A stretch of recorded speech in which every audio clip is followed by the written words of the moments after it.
Welcome back to another video. And today we have a couple who have gone through a divorce. The husband is meant to pay the ex-wife $50,000 and he's paying, but the way he's paying is just unbelievable. Let's take a look. Stephen Orsinger on behalf of the non-movement, Moses West. Okay, thank you. I understand we're here on Ms. Peters' motion for enforcement. If I've looked at this right, we are here on her motion for enforcement of property settlement and final decree of divorce filed on November 15th, 2023. That's correct, Your Honor. All right, you want to begin with a brief opening statement, Mr. Molinar? Thank you, Your Honor.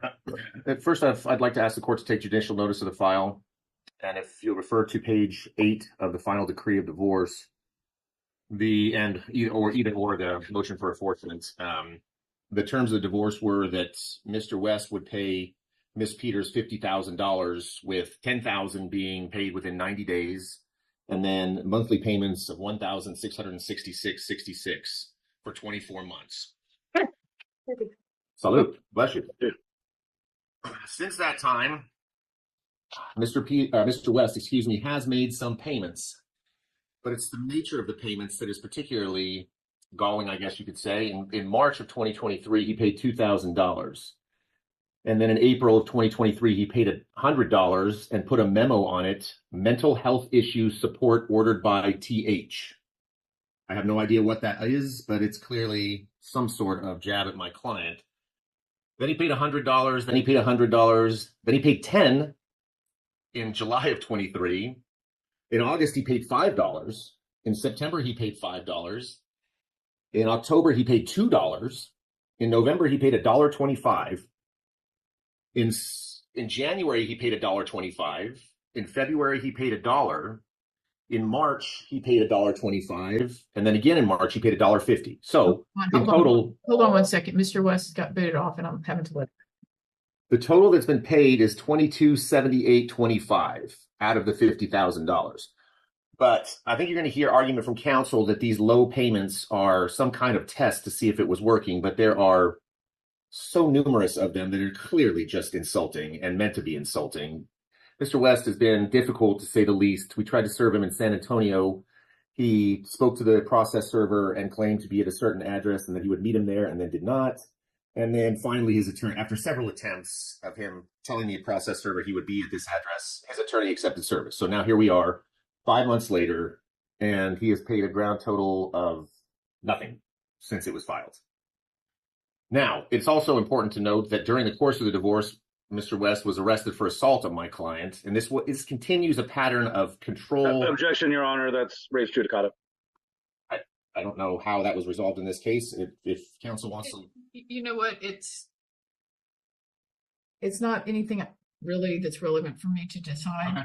So, okay, Your Honor. I think just what you've told me is concerning enough. If it was an agreed decree.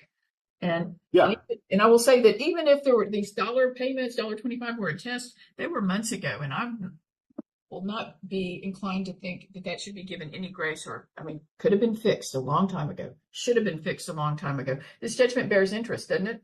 It does. Okay. All right. So you're requesting. Well, I mean, that's the gist of it. So he's paid $2278.25. That's Exhibit 1, the only exhibit that we have indicating all the payments, and I will represent that the payment on 3/21/24 indicates on the exhibit $125. That's actually $1.25. That's a typo. I don't know if Mr. Orsinger has an objection to that exhibit, but that's the only one I have, and I would offer to enter it because we're just doing opening statements. I know. I just, in the interest of time, Your Honor, I'm sorry. Anyway, that's the gist of it. Mr. Orsinger, do you contest any of this, or if there's an agreed decree, shouldn't I enforce it if it hadn't been paid? I agree, Your Honor. I agree with what Mr. Molinar said with regards to the amount that is owed, the amount that Mr. West agreed to pay Ms. Peters, and the time frame under which he agreed to pay it. I don't believe that Mr. West was intending to be insulting by making the payments that he made at the time that he made them, although I don't think that's either here nor there. I think what's most important for the court to hear is that there is an amount of money that's owed. There is an arrearage because that money hasn't been paid yet. The evidence that we're going to put on through Mr. West's testimony is that he doesn't have or hasn't had the ability to pay that, but that he has a plan going forward for how to pay that and make sure that it gets paid in a timely manner. Though ultimately, as you'll hear, we would request a little bit of an extension on the time frame to pay it. That $50,000 that you'll see in the divorce decree was to be paid in that lump sum of $10,000 initially, and then the remaining 40 over 2 years. Mr. West would like an additional 4 months. How can I change? That is a final judgment. How can I change what he agreed to for payments that haven't been done yet? Well, Your Honor, the court. I don't have the authority to modify that decree, do I? Correct. You do, that is not the question. The question is, even if you find Mr. West in contempt for not fulfilling his obligations under the divorce decree, there's still got to be a plan for how it gets paid, and it can't just be pay all that money tomorrow, because that's not how contempt judgments work for large sums of cash. So what we're looking at here is how do we put together a situation where Mr. West is capable of paying the money that he owes to Ms. Peters, that we don't contest that he owes, because of course he does, and he agreed to it. The situation that we find ourselves in right now is how do we make sure that that actually happens, and that we don't put A1 in a position where they're set up to fail. Your Honor, if I may respond briefly, I don't know. I don't even know where to begin, because we're not modifying the order. No, we're not. So I don't have the authority to do that. So that he owes what he owes, either he can pay it or he can't, and in that case, he can be found in contempt, pay attorney's fees, pay fines, and go to jail if he needs to. And if there's some kind of plan, I haven't been heard of it other than that he may be applying for a line of credit. And if that is the case, I'm happy to reset this for,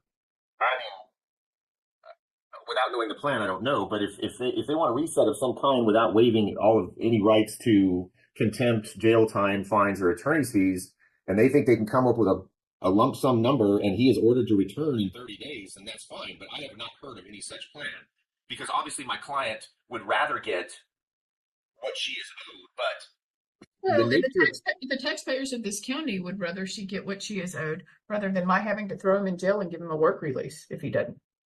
Well, I agree, but I mean, Mr. Orsinger can say what he wants about the payments in less than $5, but they are clearly just insulting. I mean, why would you pay $1 or $1.25? I mean, why would you literally pay $1.25 if it's not just this is what you get and that's all you get? Well, I don't know. You've got an answer for that if you'd like to hear it, but I don't really think it's all that important for the underlying issue, which is how much money owed. Okay, well, I mean, I'll let counsel provide what his plan is, but as I said, it's been literally, let's see, since the divorce was December 14th, 2022. It's been a year and a half. And of the $50,000, he's paid $2,200 or $2,700. So whatever this.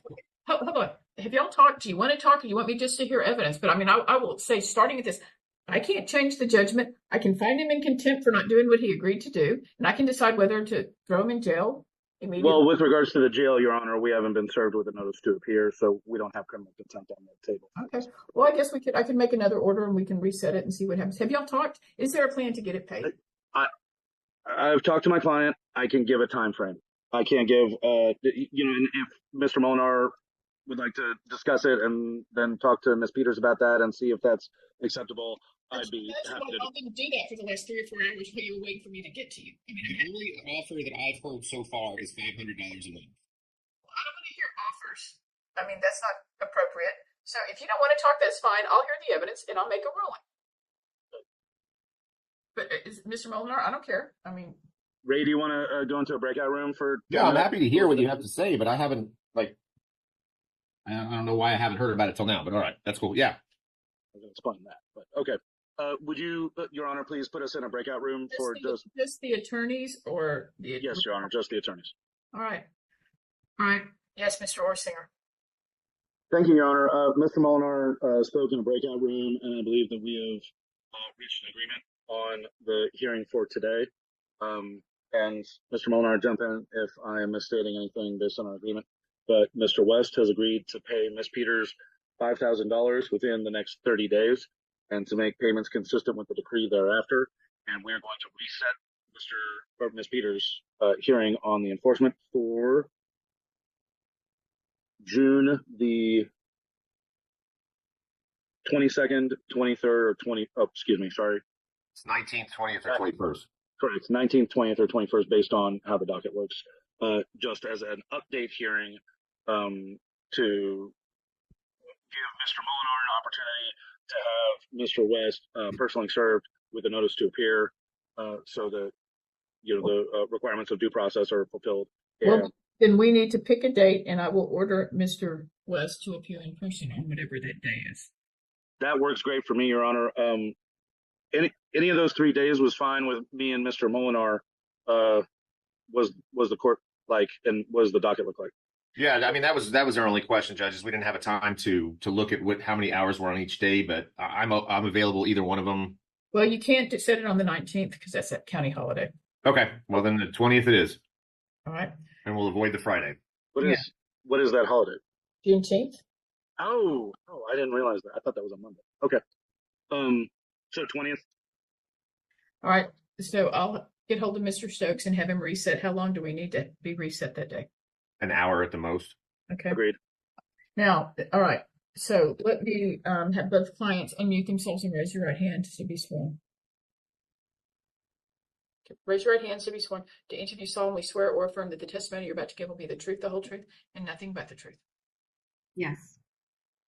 Mr. West? All right, thank you. You can put your hands down. All right, Mr. Molinar, do you want to call your client or Mr. West? I'll call my client, Your Honor. Okay. Go ahead. Ms. Peters, can you please state your full name for the record? Stacey Peters. Stacey Peters. Ms. Peters, you understand that today we're here for an enforcement of money owed by Mr. West to you, correct? Yes. And you understand that we are resetting this case until June 20th with the understanding that Mr. West will pay $5,000 by then and make regular payments thereafter, correct? Correct. And that we are not dismissing our motion for enforcement, but leaving it open and resetting it in the event that he does not pay. Yes. Okay. And in the event that he does not pay at the next hearing, we will be seeking that he be incarcerated. Do you understand this as well? Yes. And do you understand that he is ordered to appear for the next hearing? Yes.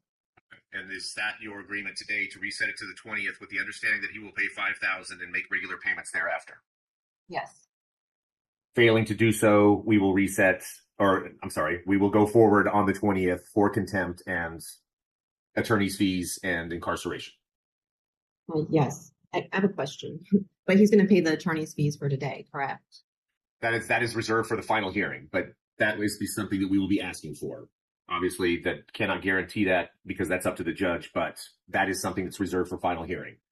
So Okay. Do you understand that will be something that we will be seeking at final hearing if we need to do so? Yes. Okay, thank you. Nothing further, Your Honor. Mr. Orsinger, do you have any questions for Ms. Peters? No questions for Ms. Peters, Your Honor. Mr. Orsinger, you want to call Mr. West? I would like to. Go ahead. Mr. West, will you please state your name for the record? Moses Alto West. And you've heard the arguments of counsel and the statements of our agreement here on the record today. Is that correct? That's correct. Do you agree to the terms of that, specifically that you will pay Ms. Peters $5,000 within the next 30 days, Yes, that's correct. and thereafter comply with the divorce decree? Yes, that's correct.